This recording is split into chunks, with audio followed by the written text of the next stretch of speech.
गई। आदमी लोग कितना होशियार होते हैं औरत की बेवकूफ बना तो उनके ऊपर गाना बना।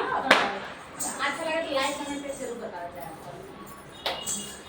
हम जान गए राजा तोहार चतुराई, हम जान गए राजा तोहार चतुराई, हम जान गए सैया तोहार चतुराई, हम जान गए सैया तोहार चतुराई। हमरे गरज सैया मुख से ना बोले, हमरे गरज सैया मुख से ना बोले, हमरे गरज राजा मुँह से ना बोले, हमरे गरज राजा मुँह से ना बोले। अपने गरज सैया पकड़े कलाई, अपने गरज सैया पकड़े कलाई। हम जान गए राजा तोहार चतुराई, हम जान गए राजा तोहार चतुराई, तोहार चतुराई, तोहार चतुराई। हम जान गए राजा तोहार चतुराई। अपने गरज सैया नटिया उड़ावे, अपने गरज सैया नटिया उड़ावे।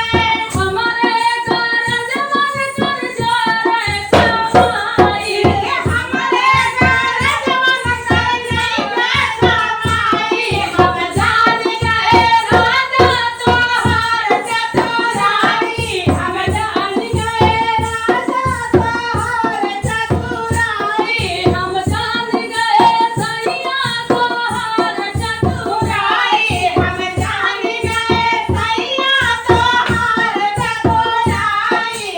अपने गरज सैया रात भर जगावे, अपने गरज सैया रात भर जगावे। हमरे गरज सैया खाले दवाई, हम जान गए राजा तोहार चतुराई।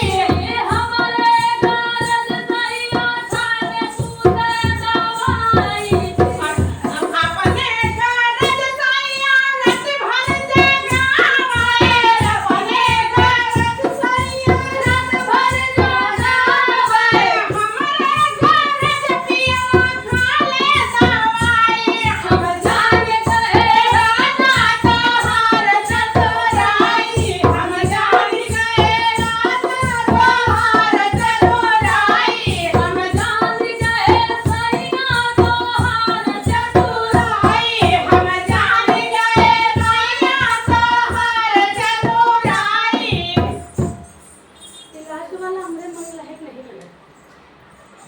सब पर खाए के सूखा दवाई इतना लंबा ना बनी। तू घेसरावत अच्छा। तो बनत, लेकिन हमारे लगी हम